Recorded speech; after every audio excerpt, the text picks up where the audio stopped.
my big break really into being a director was doing the documentary about KSI's boxing match. There was like a 70-minute documentary, and so it has a special place in my heart still doing long form. I mean, consistency, I say, is the number one thing across anyone that has made it on any kind of social platform. That feeds into everything else, right? It's really hard to be consistent if you're not being you. You can't get gassed off the 5 million views, and you can't cry about the 10k views. There comes a point you can do so much, and then you put it out into the world and you let the world do what it wants with it, and that's kind of that's the addictive bit.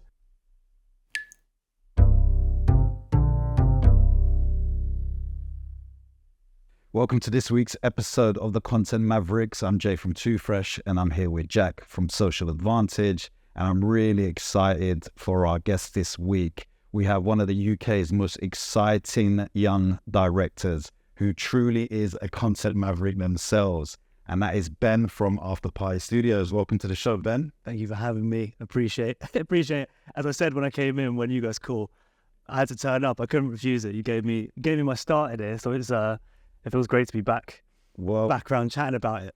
Oh, that's awesome. We're going to dive into your start in a minute, but before we do, can you tell everyone how you got into the space of content as a filmmaker, as a director, and what type of content you do now, what you're socializing?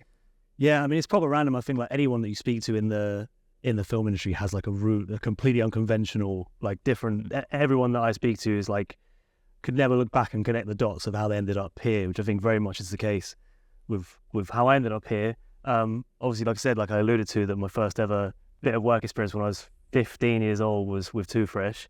Right. Yeah, history. Cool. And I think like, you know, I just love making films, and my first start was just making videos in my garden with my mates and playing them in class, and realizing that like I was addicted to the reaction of an audience, of someone watching. You know, I didn't know who I was in school, and then I played a film our mates had made, and people laughed, and I was like, that's like crack, like that is so good. And then I'll do it again and again and again and again.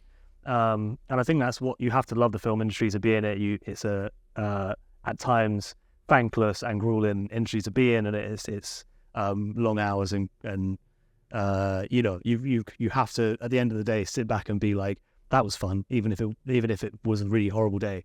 And yes, and my route kind of went. I left school when I was 17. Was like, I want to just get into the industry somehow. Went and worked at an ad agency called BBH in Soho. They came up with the Levi's campaigns and Audi and stuff like that, big historic, and the founders of that were still in the business at the time. And that was incredible, being like 17 and I literally was delivering people's ASOS packages around the building, but just being around those people was like, what I look like now, I think that obviously had an impact on my love for like traditional advertising. And then moved those over into their in-house production company called Black Sheep Studios, and learned a lot about, you know, the machine of production and big production and at scale. And then left there and was like, I'm actually going to go. I wanted to be on set and be freelance, and I didn't want to be in you know, when I was a production assistant, I was in an office, and then the shoots would happen and I'd be doing the next one, but in the office still. And I had that like yearning from when I was younger and when I was doing work experience, stuff like that, to just be touching the camera. So I left there, went to become a camera assistant and a bit of like a self-shooter, I guess. And in that kind of journey over those few years, met a lot of people which I still work with now. A lot of my collaborators are people that had, at the time, had come out of film schools and started out. And then I met a YouTuber on a shoot. I was doing a 3-week branded content shoot for KFC called 99 Gigs, and I nearly turned it down because the rate was like terrible, and I thought, this is like, you know, this is going to take 3 weeks out of time when I could be doing other stuff, whatever. And luckily I didn't, because then on the last day of that shoot, in my head, and I'm sure it's just history rewriting itself, it was a literal sliding doors moment that Cal was about. We were at Heathrow Airport at the end of the trip of this 3-week, very grueling kind of shoot, and the Cal was going out, pushing his trolley out the door, and then he dramatically turned to me. I remember it this way, and he was like, "Can you help me shoot my YouTube videos? Like, I need." He was kind of jaded by the process, and I was like, yeah, sure, I'll come and do that, because I was doing other freelance stuff. So I started helping him out freelance here and there and making his YouTube videos. He had an audience of 2 million subscribers at the time. And I kind of had the production contacts and knowledge and wanted to level stuff up. And he had an audience of, his videos at the time were probably doing a few 100,000 views a video. And he sits like, once you get into that world, you dip your toe into that world. Because I grew up watching kids' TV, I didn't watch YouTube. Like I still watch Chucklevision and stuff like that. But there's obviously a whole generation of kids that don't know what Chucklevision even means and that just watch YouTube. Whole kids. I know, what a life. And just watch that. And then I started realizing, they're all YouTubers in the UK are all in the same friendship group, all know each other.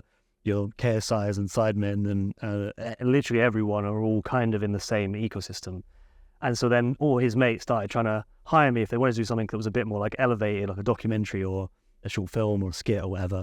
I get brought in to come and shoot that with them. And we kind of thought, there's a gap in the market here for higher production value stuff on YouTube. That at the time was kind of like shaky camera, kids in bedrooms. And and that's how Afterparty was born. So I started Afterparty Studios in 2016. And it kind of went from being like a machine to make content for him really and his mates into, now sees us do branded content and social ads. Our work falls into like 3 main buckets of like social is our bread and butter. And because we're founded by a YouTuber and we have this like creator mindset, lots of social content. So lots of like, how do we take what we know from YouTubers and apply it to brands? We have branded, which is lots of like social ads for the likes of the Sidemen and all their brands, lots of creator brands, but also lots of brands trying to access young audiences. So we do lots of work with Sky. That's like, how do we promote their content to new audiences? And then originals, which is things like a passion point for, like I say, back to the beginning, like you have to love the film industry to work in it. And I think that having an originals department of people that are just like pitching content to broadcasters and networks, like that's the bit where we all sit back. Those projects run for a lot longer time. Like my big break really into being a director was doing the documentary about KSI's boxing match.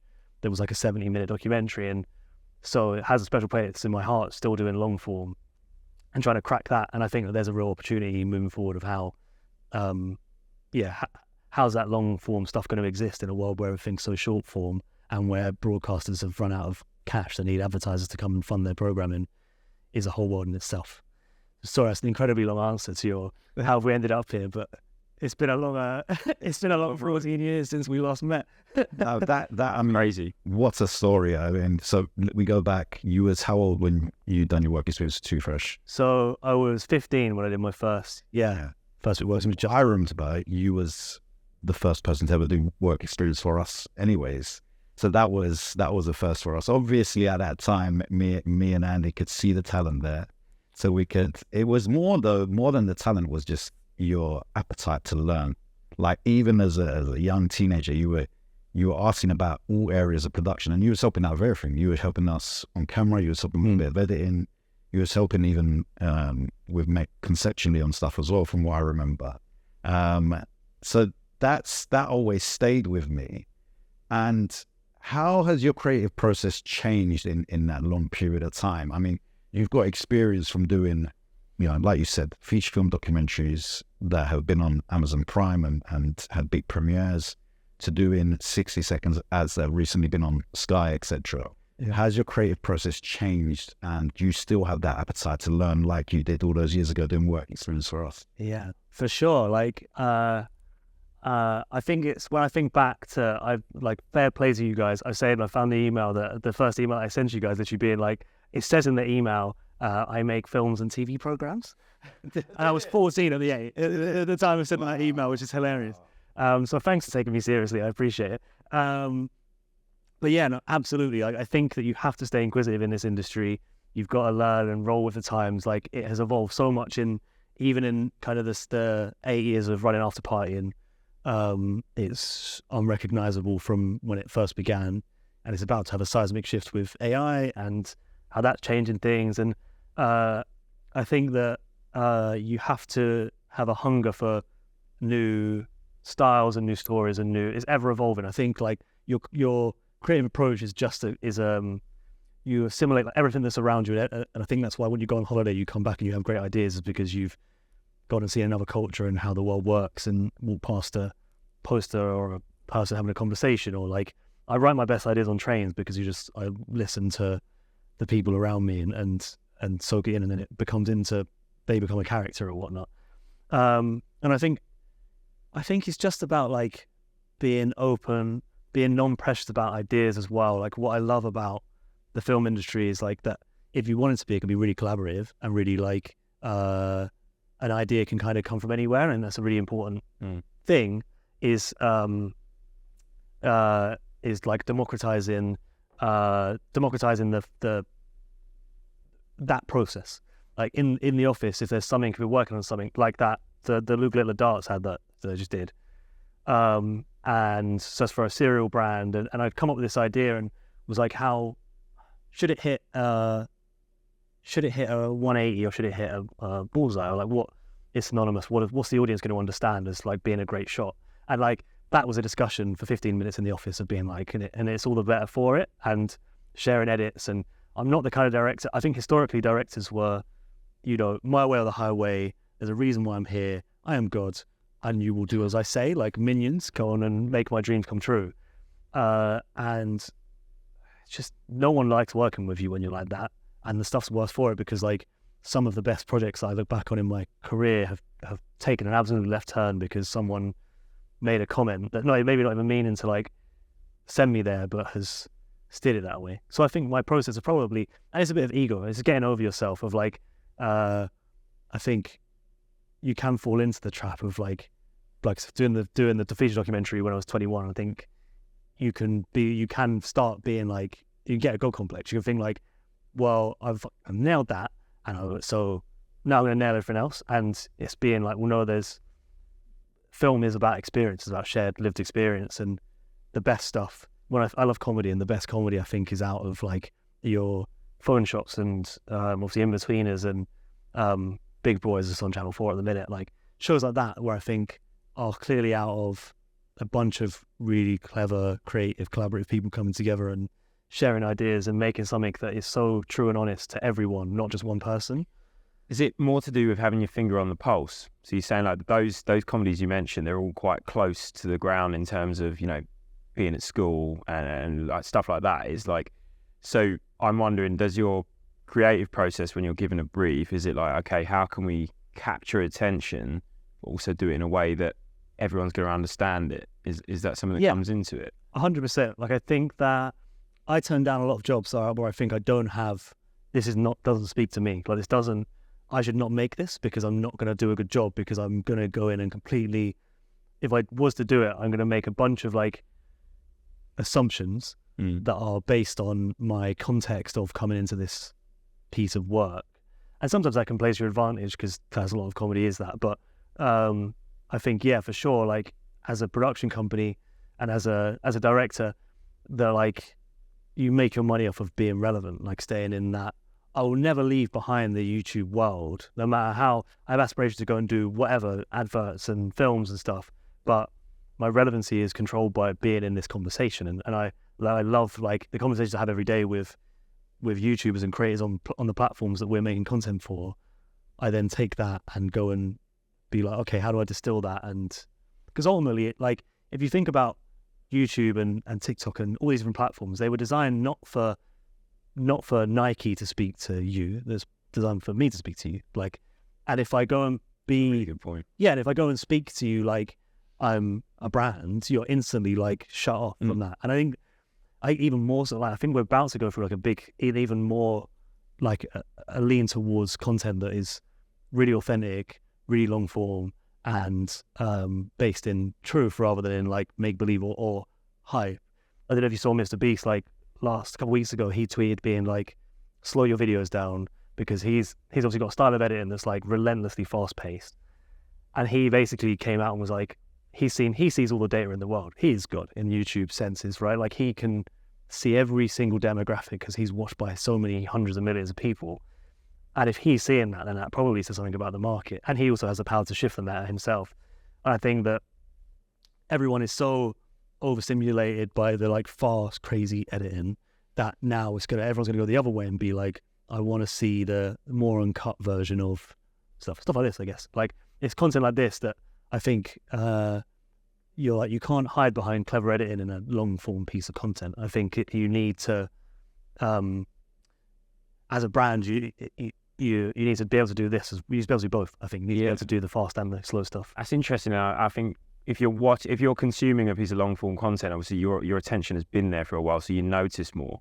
So if it's fast paced, you're like, so much stuff's going on, I didn't even notice that they switched thing. Whereas if it's something like this, someone would notice if we cut everything, and that really makes sense to me. Yeah. There was something else I was going to say about long form, but I forgot.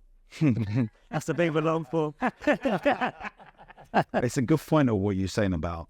So, do you think that's been one of the reasons why podcasts like this that are filmed, like Joe Rogan, who talk about 2-3 hour episodes? I mean, that's almost the length of a Marvel or a Lord of the Rings, or but people consume it just maybe in a different way to where they would.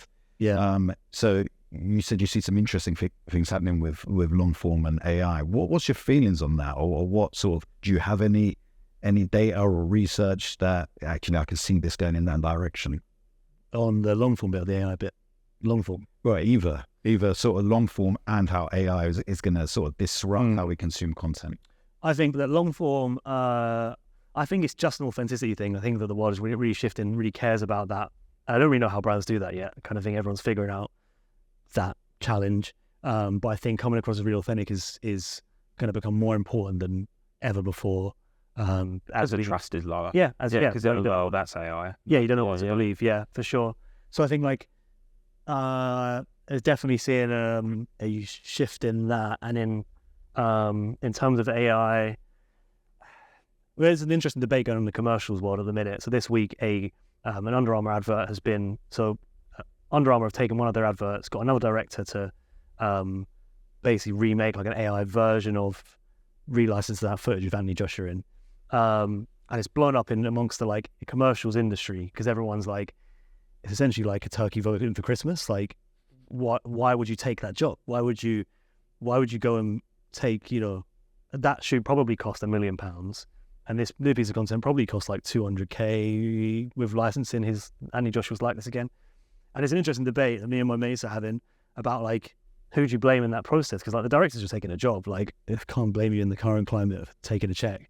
And the industry is going to shift. And I feel like you've got to, evolve or become extinct. I don't really think it's a case of the turkey voting for Christmas. I think Christmas is happening and we're all doing, I think like it's I see it with editing. I think the places that you see it with Sora and kind of video making assets. I think like the ethical question around AI, who knows? Like I've watched some really interesting talks from different people that's like, it's about the policing of it and the use of it rather than it actually existing. I think there's some great arguments for the power of building AIs to run scripts through and be able to check context, like, stuff that a script that might be seen as problematic by one community, you could put it through an AI that's trained on on that community and then know, we shouldn't do that or we should be more sensitive about the topic. I think that's really powerful. I think in editing, the speed of being able to edit long form content, and there's a lot of like legwork that would be very cost and time kind of heavy, that now AI is coming along to like just allow human finesse on stuff, and I think is inevitable and great. The more that people are wanting to make long form, as we were just talking about, the more necessary it is. Like, but also not on a long form. But we ain't got TV budgets. Even though you're making a 2-hour podcast, for example, you haven't got the same money that they've got on the BBC for 2 hours. So these tools are going to help to make that more manageable, more attainable for people. Yeah, I think you said it just there, right? It's a tool, and what I can't remember who said it, so if I find it, we'll put it in the show notes or something. But I saw a LinkedIn post a couple of months ago and it was where at the height of the here's my 10 tips to use AI to do your shopping or whatever. All of that crap was on LinkedIn. And it was like, I honestly think AI should mean average of the internet, because it's like the creativity part of it, like what you said earlier about being on a train, listening to conversations. Yeah.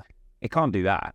It's just like taking what it knows based on the internet and then reproducing something that it has learned is what you kind of will want, right? Yeah. So I don't think it replaces like intellectual thought and yet. Well, It probably will at one point. Yeah. Like I'm very much in the same mindset as like the boat's leaving, bro. So you got to get on. Yeah. Or you're there. Yeah. Behind. Got extinct. You know, I think like I speak to people that are terrified of it, and I think that's an interesting stance, because like, can you do about like can't do nothing? Yeah. Scared doesn't do anything.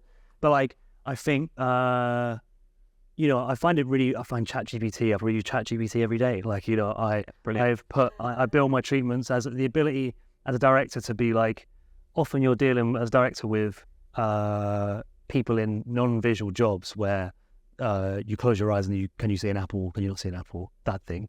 And the ability to go into DALL-E and be like, make me this, and put that in a treatment deck, and it looks pretty much like how I want it to look in the end, is suddenly it makes the job easier, makes everyone be on the same page more.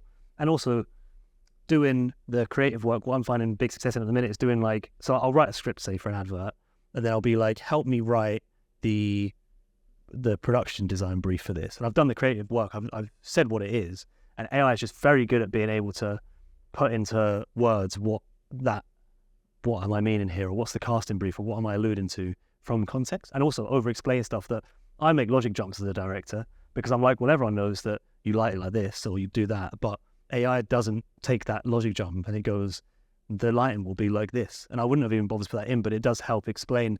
It jogs my brain to work in certain ways, and I think you've got to see it as additive, like it is additive, and use it in that way, and understand it. At least if you're, you know, I think you're a fool if you're, you know, head in the sand and pretend that it's not happening, because it's very much happening. Yeah, definitely. I think like there's so many things where it's just, I feel like it's just a good sweeper upper. Like if we've got like a long form piece of content for a client and we're also doing their Twitter, it's like chuck it in and be like, can you shorten this to be a tweet? And it will just summarize. It takes like, you know, it might not be the finished article, but it's like, okay, that's got me started. Yeah. And then you're halfway there. Like, it's the human finesse bit. I think that you know, like you say, at the minute, the origin of ideas, people want human, you know, lived experience to reflect in content, and that's ever changing. And you know, I guess that bit you can't see how that bit's going to get in place immediately. Maybe 2 years time, we're having this conversation, we'll all be saying something. I'll just be a robot. But yeah, I think like totally. It's an interesting, you know, my thoughts and they change on a weekly basis. Exactly, technology's changing as well. But yeah, obviously you're using it in a very similar way to we're using it as well. And like you, I use it on a daily basis, just to get started on stuff, and then put my finesse. Yeah. And it's democratizing in terms of like, we have members of staff that are neurodivergent in different ways, and that, you know, it helps it levels a playing field. Suddenly, like, if I can put this in and be like, you know, Grammarly. Grammarly is a form of AI. Like, I live off of. When my Grammarly subscription accidentally signs out on my laptop, I'm done for. Like, I'm suddenly like, oh my God, I can't. Same. Can't run nothing. Yeah. You know, and it's like, if it can make the work, ultimately it's a communication tool, isn't it? That's what you're using it for. Technology advancing, and once upon a time, editing was done with people cutting film and then stitching it together. You know, and then technology allowed us to digitize that and do it in an edit suite like Final Cut or Adobe. To me, it's just technology improving. Well, you know, you can call it AI, or you can just call it better tech. Yeah, that's the way I see it. And if you want to be nostalgic and edit the old way, that's fine as well. But I think I'm going to start using it. Yeah. And like from just from my music production background as well, there were times where like they'd bring a new plugin out that would make something easier, or make something like you know, a lot simpler to do, and it's great, but then it doesn't do that one thing that, you know, I just need to get on the tools and just do it. Like there's loads of instances like that. what do you think makes someone a content maverick? And if we had to summarize what that is, like someone who can win or get their brand or personal brand or company brand out there successfully with content? It's consistency. It's authenticity. Like it's being unapologetically yourself. I think that audiences are so astute. Like audiences are so astute at being able to see through what stuff like the smokescreen and see who you are. And I think it's very exhausting as an individual or a brand to like be pretending that you're this when you're that. And like, I think especially if you're a brand and you consider yourself, you can think that this is your audience. But if you don't have if that's just like off of who you wish your audience was, but isn't actually your audience, then you're just kind of shouting into the abyss. So I think like all the people that you look at, consistency, I say, is the number one thing across anyone that has made it, brand or individual on any kind of social platform, is being a constant. Like you just can't stop. Like you have to start and you have to just go against 3 views, 13 views. Like, I was speaking to a brand the other day that had 27 subscribers, and like, I don't think that's a scary thing. I think it's like, yeah, well, of course, because you make one video every 6 months and it changes its style. And I think like you have to think like it's you got to think 100 videos ahead, really. You think like you're not going to make it in 5 videos and have a big following. And I think it's about being smart with your partnerships. It's about leveraging the right, collaborations in terms of talent, bringing the right talent in. Obviously, there's a way to like turbo boost as a brand is to know these influencers. I'm going to plug them into this idea, and that's going to get it an audience. And I think what makes someone a content maverick is like it is that authenticity piece, because it's like that feeds into everything else, right? Like, it's really hard to be consistent if you're not being you. And so it's really hard to like turn out a piece of content a week if you're having to do really a lot of like mental maths to get yourself to be presenting the person that you want everyone to think that you are. Yeah. But you're not. And I think it's having to wear many hats these days as well. Like I think that everyone that you look at, every brand has to be a bit of a like production studio, whether that's to say like a solo person kind of you need to be able to shoot it and ideate it and edit it and deliver it and know how that system works. Even if you've got people helping you with it, is like you need to have an understanding of bits of all different parts of the process to understand how it all feeds together and what's possible. And I think you look at YouTubers, and their YouTubers especially are one-person production machines. Like a lot of my job is wrestling back control from them in different bits of being like, you need to, if you're gonna do this and not burn out, you need to let me take the producing bit. You need to let me take the editing bit. How do we? It's not sustainable to do it as to do it as one person. But I think the content's all the better for understanding the process. I think that's the kind of, I don't know. I think that it's such a fast moving world, like we were just saying, that and volume is really important. Making lots of stuff is really important. That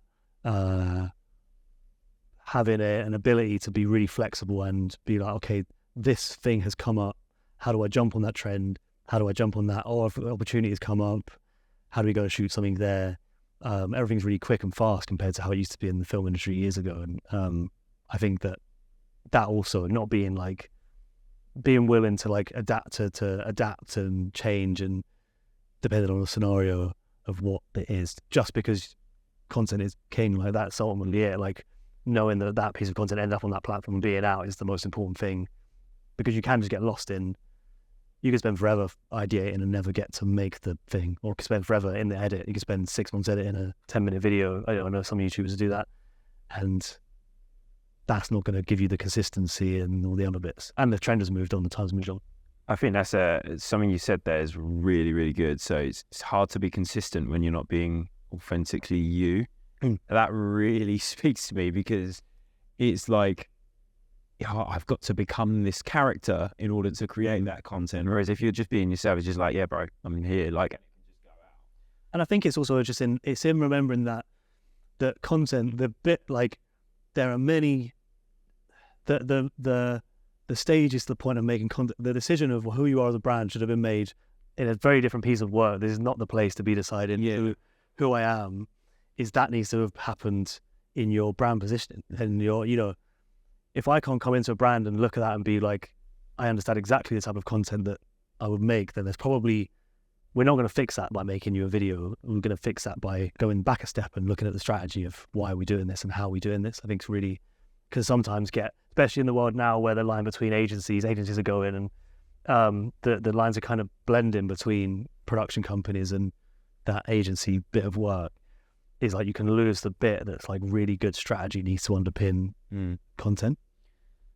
It's so one of the things that like a core value that we kind of have is like commercial consistency, which kind of plays into what you were talking about there, as in like you've got to understand what people are going to be perceiving, as in like, well, what's going out is really important. But basically what I'm getting at is, do you think, as well as being authentic, do you think TMI is also something you need to keep in mind? Like, you be authentic yourself, but is this too much information to be putting out there?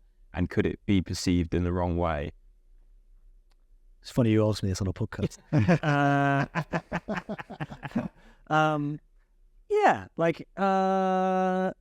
think, obviously you don't want to like overload people with stuff, and I think like there needs to be like an element of like scarcity to things, like that's. I guess I'm thinking more about like oversharing. Oversharing, yeah. Personal stuff. Yeah, and it's also like what you said about like people need to know what the brand is about just by looking at it. So if you're doing a certain message and a certain output, and then suddenly it goes way off the line, and they're like, well, I don't like them for that kind of thing. That I think that's where my question is coming from, ironically.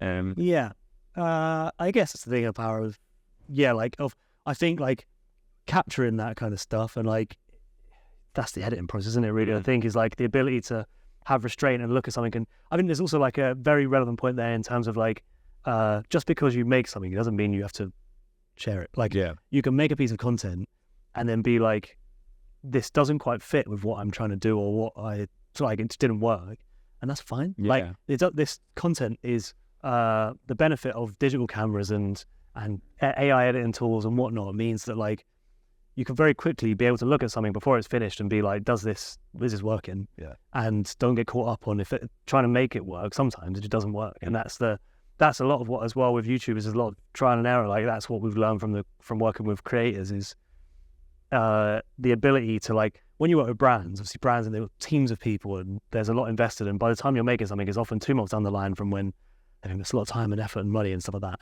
and it's got to go right, and for sure. But like in a creator's brain, if an idea is just not landing, they're just like, cool, on to the next. Like the thumbnail and title thing in the YouTube space.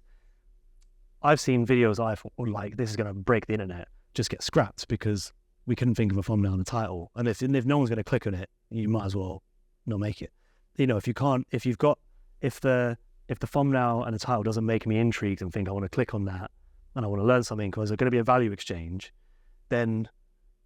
And if no one's going to click on it, then logically, why make it? Why bother? Move on to the next idea if you can't think of that, if you can't nail that problem. I think. Well, that's how YouTubers operate. Like I said, I've worked on stuff, and the first question, I'll sit on an idea and I'll be there.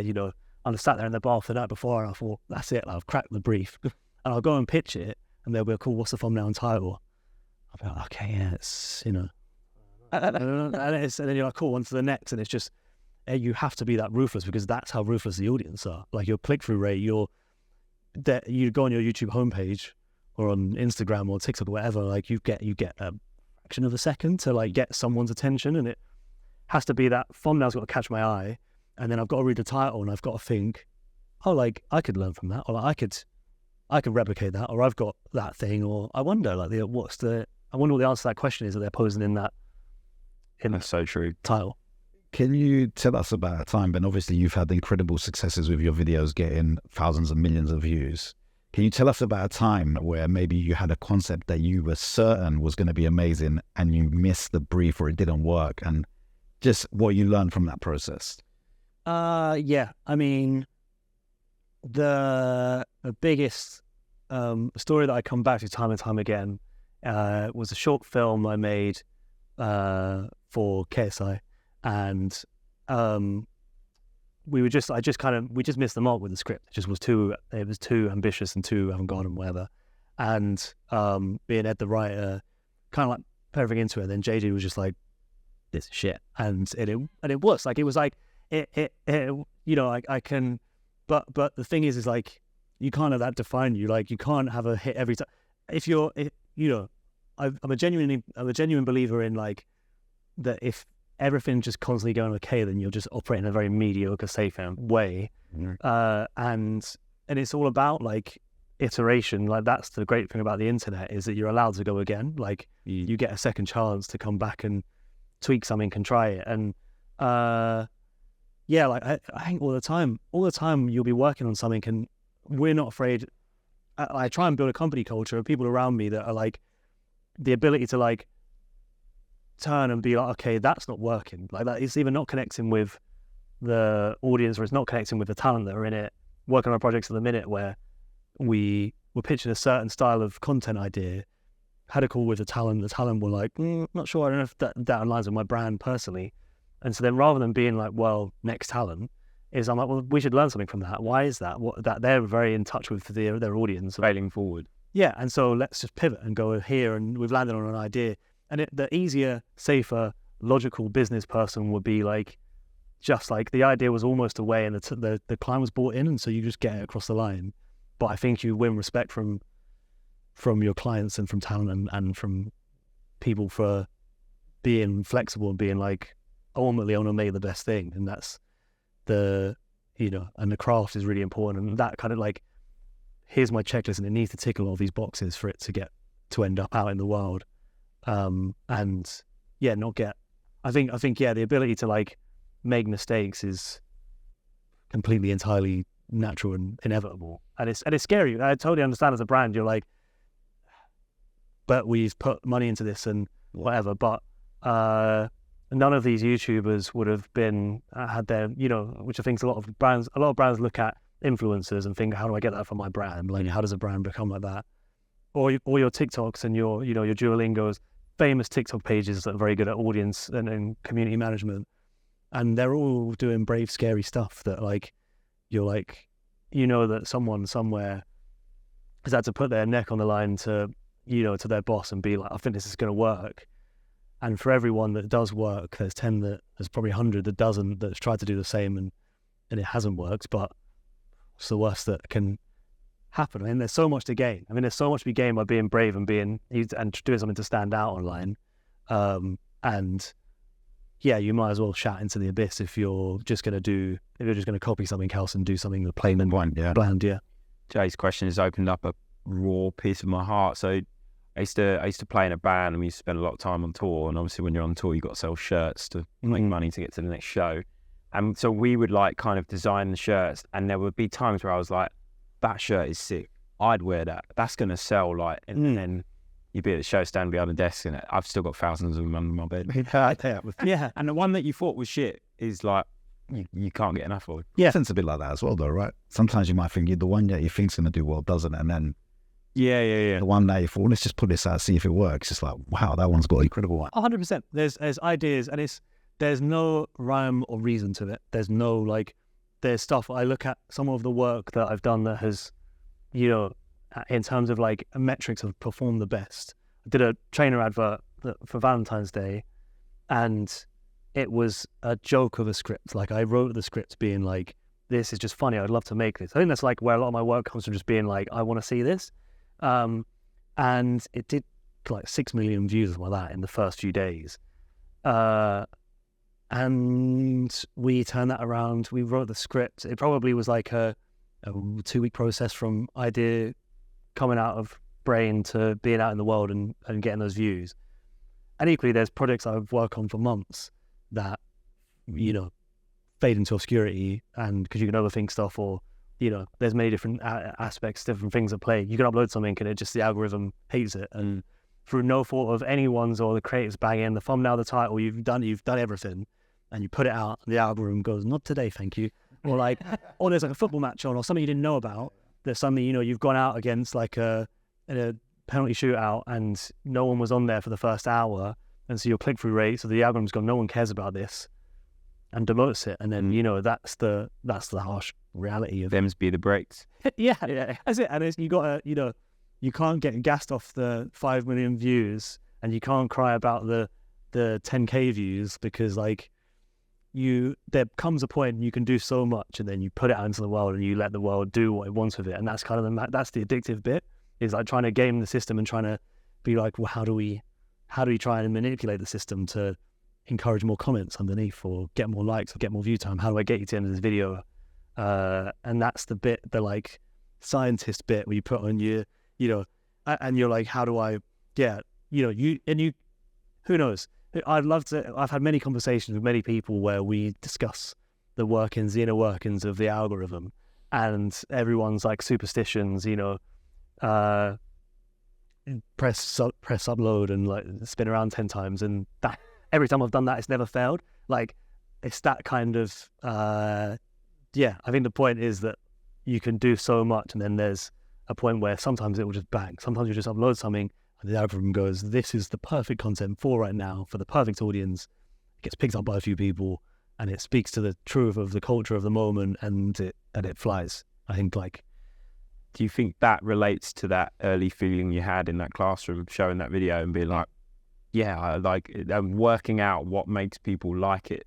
Yeah, absolutely. There's absolutely part of when something bangs, you can't help but that's addictive. That I feel shit. Yeah, literally, you do something, and it's because you sit there sometimes and you think, how do I just sat in an echo chamber of all these people that have worked on it, and we're all attached to this piece of work, and we're seeing something in it that the rest of the world doesn't care about, what you see in it, because then they didn't spend 2 months making it. So it's validating. That's why I don't make works and put it on a hard drive, and there's a reason why I don't work in art house films, because I want people to watch it, and I want to make famous work. That's what, going back to my days in BBH, and where they were making adverts that were I think that's why I love adverts, is because the challenge is people will pay money not to watch adverts. People will pay for Spotify Premium. People come to the cinema 20 minutes later than the film time to avoid watching adverts, and fast forward, and Sky Plus, and so I think the challenge to make adverts that A, stop people from doing that, B, then go a step further to speak to them and then make them act, and C, to then live on in culture. Nike Londoner, I couldn't tell you, I've only got a month without seeing Nike Londoner put in a deck somewhere where someone's going to want to make this, because it's that's, there's a handful of adverts, great adverts, Cadbury Gorilla, handful of adverts in our lifetime that have stayed in our, permeating through the, they're transcendent, and they speak to something within us. I think that if you can sell a product whilst doing that, then that's nuts. But you can't go and you can't know how to do that. That is, I think that you can fall into the trap of being I'm going to make a transcendent advert, and then you make an absolute piece of shit. Yeah, there's such fascinating stuff there. I want to ask you a bit about yourself as a film director. So, and you'll be able to relate with this, when we've been having private screenings of my feature film, The Divided Island, and you've got a room there with a number of people that you're showing to, there's always that element of a little bit of anxiety. Are they going to like this? How's the audience going to react to this, right? And you've probably had that experience when you were premiering your KSI documentary. There's a major difference between showing a live audience your work and then putting out a video to the internet, and you're not seeing people's reactions, but you're getting comments. How do you deal with how people react to your work? Is there any element of anxiety to it as a film director? And do you use that as fuel, or do you try to shield yourself from it, as long as, look, I love this as a director, there's a piece of work, I've done it for me, it made me laugh, I nailed it. Do you lean more on that? Yeah, firstly, congrats on making a film, because I think it's There's a small handful of people that know this, like an absolute.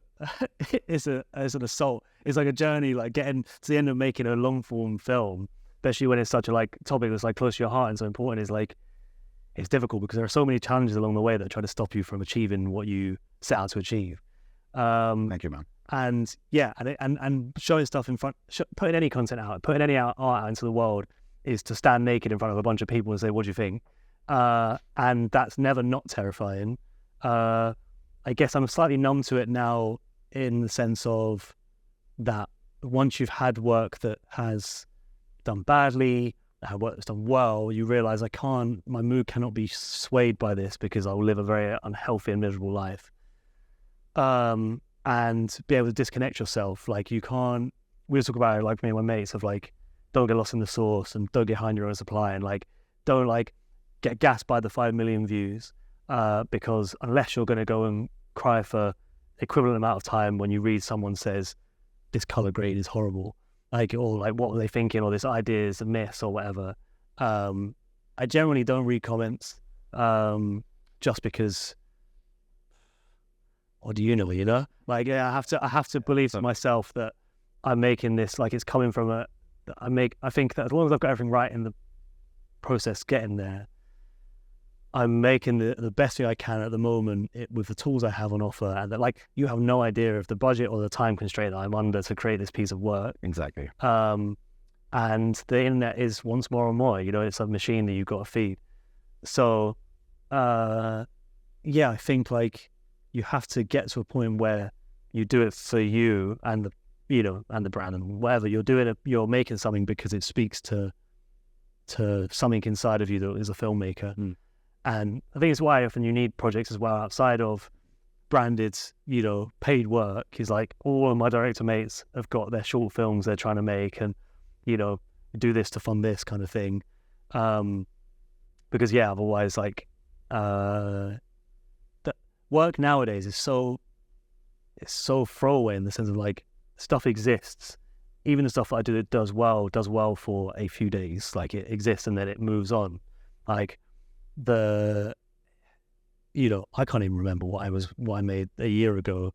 And so like, I think you have to just enjoy the process. I think you have to get to a point where you're like, I love making films, and you have to be in this industry because you love it, and be able to enjoy, I think you get so easily wrapped up in like, just get through the scripting bit, and then I've just got to do the shot list, and then I've just got to do the storyboard, and then I've just got to produce it, I've just got to shoot it, I've just got to edit it, just got to sound mix it, just got to grade it, just got to release it, and then it's gone, and it's passed you by, and I didn't think about any of that. I wasn't present for any part of that because I was always in the storyboard thinking about the shoot day. I was in the shoot day thinking about the edit, and in the edit I was thinking about the performance or the views or the next projects or whatever, and it's about finding a way to like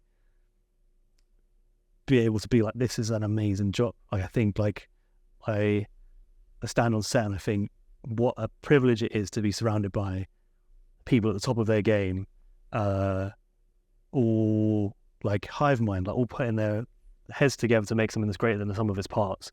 I think is an amazing thing that's really unique to witness and get to call it work and get paid for it. And not forgetting that when you're reading someone that is criticizing a piece of work in a comment or saying something, can just be like, you have no idea. You have no idea how long it took to get here. A friend of mine used to have a saying, is that if you watch YouTube videos and you scroll down to the comments, you're a prick. It's a vocal minority, isn't it? It's like, you can watch it and you sit here all the time and like, you will scroll past 200 comments that are like really positive, and the one that plays on an insecurity that you have. Yeah. That if you're thinking that the acting performance wasn't that strong or whatever, you will find a comment because they're all women, and you'll find it and they'll be like, what's that accent about, whatever, and that can spin you out. And it's like you can't do that because it's not healthy. Like it's not how the world used to work. Like a film director would never go and stand at every single screening of their work and collect the feedback form and read them. So why would I read every single YouTube comment? Like I think it's very important to read that, to listen to the music and be like, how has this been received, and has it connected and what's it done, and you can tell certain bits of work go further to more people talk to you about it, or different. My measure is often like, does my mum and dad like it? Like, does my mum and dad, do they say anything about it or bring it up or whatever? Because I think like if I've made something that has spoken to, a lot of my work is to Gen Z, and if it's spoken to a young audience, but also my parents have connected with it, like this darts thing, like that's probably the first thing they've really liked but they've kind of said that they really liked in like a year. And so I'm like, cool, that ticks the box for me. That's nice. That is nice. I love what you said there about enjoying the process throughout as well. Yeah, it's like seeing it as a stepping stone. Let me get from pre-production to production. You can easily miss out on the magic that happens in the collaboration of enjoying that process. So I think that's top advice for any young filmmaker, director, or content producer that wants to get into this space. Is enjoy that process. Because that's how we started, right? Like, I always think back to you taking me in on. It was actually the day of the royal wedding, a bank holiday, and we went and we shot like a little and you taught me 3-point lighting, and like that is still in my brain. It was a sunny day. I can tell you the day. I could tell you exactly what the whole thing was like, and it was incredible for me at the time. Like I still think back to it. Like, what a pleasant, that's what made me addicted to work was people like yourself that are inspired by this world and see it as more than a job, and it's an extension. It's a creative outlet. Even lucky we get paid for it, and that's like, you can't lose that, otherwise you become like a jaded kind of like go around moaning. And it's true. I remember that day like it was yesterday as well. And probably like not the only people in Enfield that were working with them. Definitely. But it was just a 10-minute presentation video of me on camera. And you obviously had to take a lot of the responsibility there. I taught you the 3-point lighting, but then you was behind the camera, and you was helping me with my performance as well, even as a 14-year-old. What were you thinking? Why were you laying up? 14-year-old director. You know why? Because we were 22 at the time. Like, yes, I guess, yeah, it's all relative, yeah. We were young kids ourselves. Yeah. Just setting up our company and trying different things and being brave. Like, the age thing to us didn't matter. It was more about the appetite and the talent. So, but you're right. It is a privilege to do what we do in the content space, and that collaboration, that teamwork. There's magic in it, and you've got to be grateful for that. I think it actually relates to a lot of what we talk about, whereas like creative professionals have to manage being business minded and creatives as well. And it's the other side of it, as in like, it's not just here is my spreadsheet, it's here is a piece of my soul. What do you think? Is it commercially viable? When it's a no, that's a hard thing to deal with as a creative, because you've put so much into it. Yeah, for sure. So tell me about Rubber Duck. Where did that come from? Where did it come from? So when I first started After Party, there was, so I started, it was myself, Calix, a YouTuber, another guy called Richard Mansell. 3 of us came together, and then we kind of like needed someone else to work on the stuff with me, because I think it's very hard to be creative in isolation and sit there, and we were in a literal windowless basement at the time. And so I called on my mate Ed, who now writes he does like big Netflix shows and adapting a feature film at the minute. And he always knew he wanted to be a writer, and was doing like a blog at the time called, it was like a Tumblr, I think it's a Tumblr blog called Rubberneck, about like rubbernecking, like when you drive past an accident and you look, it's called rubbernecking, right? Yeah. And that was the name of his blog, and I changed, to take the piss out of him, I changed my Twitter handle at the time to Rubber Duck, and it stuck. And that is literally the beginning and end of that. And but it's one of them ones where like, I'm a comedy director, mainly do like absurd comedy, and it's like a recognizable, it's a separation. I think it's a bit of an alter ego. It's a bit of an ability to wear different hats, because I run a business, and it's difficult. Logistical brain is different to creative brain. So I think it's a bit of that. And yeah, I think it's just jokes. I thoroughly enjoy people like raising an eyebrow on a call when I'm like, I've been by a direct under the name Rubber Duck, and they're like, okay, sure, whatever you want. These creative types say, well, I like. Before we wrap up, what's coming up for you that's exciting? What can you give away anything that's exciting projects that's on the horizon for you, or big goals that you're working towards? Yeah, like I've got a few projects on at the minute that are like very much, I think I've been banging the drum of the social ad for like the last like 3 years of like of how do we take a TV ad and make something that speaks to that creative kind of like a single neat idea. They say at BBH it was like about balancing an idea on the head of a pin, and like it needs to be really simple, and then making that for young audiences, because I think like no one's making adverts for young people. They're just kind of hoping that it picks up, or they'll do a YouTube thing. I think there's a middle ground. I think the world's going to meet. And so lots of stuff I've done, they're like 30, 60-second bits of, or like up to like 5 minutes of more scripted though, branded ads and content. And so I've got a few projects now that are underway with different brands that are like with online talent, big online talent in it, doing that kind of stuff that's taking the format of an advert and plugging them into it and being really nuanced. I think the thing when you work with online talent is you have to be incredibly nuanced to their audience, because the second it's not it isn't like, you can't just bang that talent. You know, in the traditional world, you could put any old talent into any old TV shows, and adverts are written so that anyone can be dropped into it. And you can't think like that with young audiences, because they'll be like, that brand has just taken my favorite YouTuber and put them in there, don't care. Complete waste of money. It needs to be an in-joke or a reason why they're there. So I'm doing a few of those. Longer term, I love, like, as I said earlier, I love British comedy TV. Like, I would love to do you can't set out to make a cold comedy, but something that eventually becomes a cold comedy. I love British comedy TV. I mean, we've got amazing comedy writers in this country, and I think that, again, lots of my work speaks to, there are lots of these YouTubers and people that want to get into acting and into that. They are comedians ultimately, and how do we go and make that stuff with them? What does that look like? How do we write stuff for that? But I think, it's just about, I often think like, it needs to come from a lived experience. The best like phone shop has to have been written by someone that works in a phone shop. And that's what makes it great. And so I often sit there thinking, maybe it's one about Toothbrush. Maybe it's one about this early days of work experience. I always think back to the best, the beyond the 3-point light, and the piece of advice that stuck with me the most is you guys teaching me how to make a good cup of tea. You're like, this will get you very far in the film industry, and it is it is so true. Oh, it worked. Yeah, literally. They were like, it'd be like the conversation was like, this. You have not let this tea bag brew enough. So like, just do a lap of the office, and that's the perfect amount of time. And the amount of times when I became a runner, and you're making tea, and everyone's like, that's a great tea. Is that how you struck up a conversation and get called back? It is the single most important piece of advice. Amazing. That feels so good to hear that. So good.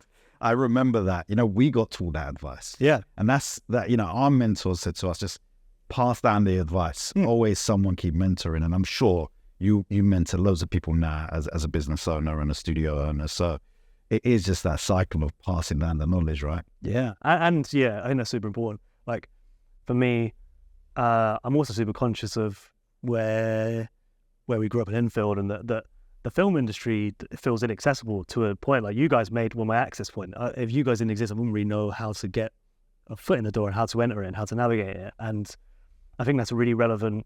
I'm actually talking to old school at the minute about like going back and being like, here are all the jobs that exist in the conventional world, and here's the equipment. You can find every single job outside of the film industry in the film industry. Like, it exists, from catering to construction to like, it exists. And I think that that's how we build more, bring more people's stories to screen, and more people from backgrounds that would never normally have got into the film industry.